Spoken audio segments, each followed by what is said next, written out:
आलोक और आकाश ये दोनों पार्टनर्स हैं इन मैसर्स मेगा एंटरप्राइजेस। उन्होंने आशीष को नया पार्टनर बनाया विद इफेक्ट फ्रॉम 1 अप्रैल 2024। और आशीष के आने पर जो गुडविल की वैल्यूएशन की जाएगी वो सुपर प्रॉफिट मेथड से की जाएगी, जिसके लिए सुपर प्रॉफिट को 3 इयर्स परचेज से मल्टीप्लाई किया जाएगा। और सुपर प्रॉफिट पता करने के लिए जो एवरेज लिया जाएगा, एवरेज प्रॉफिट, वो पिछले 5 साल का लिया जाएगा। अब पिछले 5 साल के जो प्रॉफिट्स हैं वो कुछ इस तरह से हैं। ईयर एंडिंग 31 मार्च 2020 का प्रॉफिट है 2 लाख, अगले साल का है 1,70,000, उससे अगले साल का 2,10,000, उससे अगले साल का 2,30,000 और आखिरी साल का है 2,50,000। इनमें से जो शुरू के 2 साल हैं उस साल आपको एडजस्टमेंट्स भी दे रखी हैं। जो 31 मार्च 2020 का जो प्रॉफिट है उसमें एबनॉर्मल गेन भी इंक्लूडेड है, जो कि हुआ है on sale of fixed asset ₹25,000।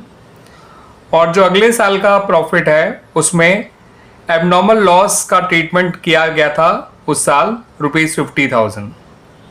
ठीक है बच्चों, इन दोनों बातों का ध्यान रखिएगा। उसके अलावा आपको इंफॉर्मेशन दे रखी है कि जो capital employed in the firm है वो ₹15 लाख है और normal rate of return in the similar business जो है वो 10% है। तो बच्चों, एवरेज प्रॉफिट निकालने से पहले आइए एडजस्टमेंट्स कर लेते हैं। जो पहला साल था जो कि ईयर एंड हो रहा था 31 मार्च 2020 को, उस साल का प्रॉफिट था 2 लाख और इस साल आपको एबनॉर्मल गेन हुआ था, मतलब बिजनेस को, तो एबनॉर्मल गेन को माइनस कर देंगे, उस साल का एडजस्टेड प्रॉफिट आ जाएगा 1,75,000।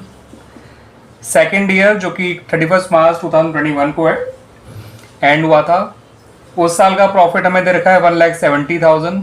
उस साल एबनॉर्मल लॉस हुआ था 50,000 का, उसे प्लस कर देंगे, ये आ जाएगा 2,20,000। उसके बाद के तीनों ईयर्स में कोई एडजस्टमेंट नहीं थी। ठीक है बच्चों, ना 31 मार्च 2022 वाले में, ना 31 मार्च 2023 वाले में और ना ही 31 मार्च 2024 वाले प्रॉफिट में कोई एडजस्टमेंट्स नहीं है, तो ये एज इट इज आ जाएंगे 2,10,000, 2,30,000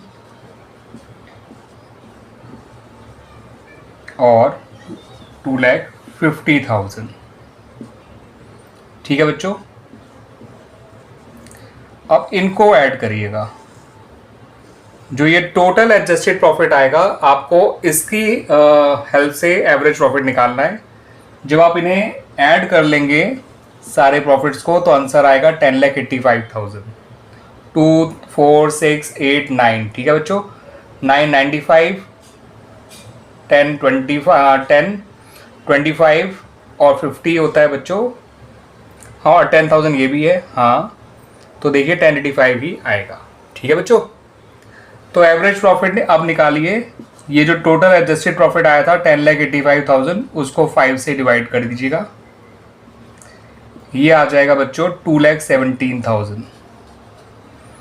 अब आपको निकालना है नॉर्मल प्रॉफिट, जिसके लिए आपको कैपिटल एम्प्लॉयड दे ही रखी है 15 लाख, उसको नॉर्मल रेट ऑफ रिटर्न से मल्टीप्लाई कर दीजिए जो कि 10% है। आपका नॉर्मल प्रॉफिट आ जाएगा 1,50,000। ठीक है बच्चों, अब आपके पास एवरेज प्रॉफिट भी है, नॉर्मल प्रॉफिट भी है, इनके डिफरेंस से सुपर प्रॉफिट आ जाएगा। 2,17,000 में से माइनस करिए 1,50,000 को, ये आ जाएगा 67,000।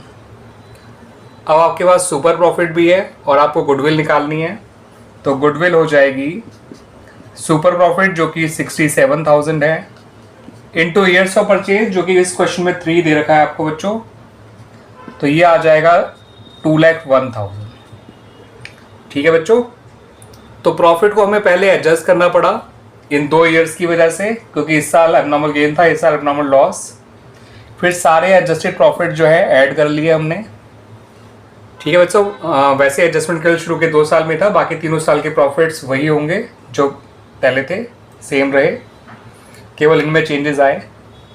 और फिर इन जो टोटल एडजस्टेड प्रॉफिट आया उसको हमने 5 से डिवाइड करके एवरेज प्रॉफिट निकाला of last 5 years. Normal profit निकालने के लिए कैपिटल एम्प्लॉयड को हमने नॉर्मल रेट ऑफ रिटर्न से मल्टीप्लाई किया, फिर इनके डिफरेंस से सुपर प्रॉफिट निकाला और उसको ईयर्स ऑफ परचेज से मल्टीप्लाई करके हमने गुडविल ऑफ द फर्म निकाल दी। क्लियर बच्चों?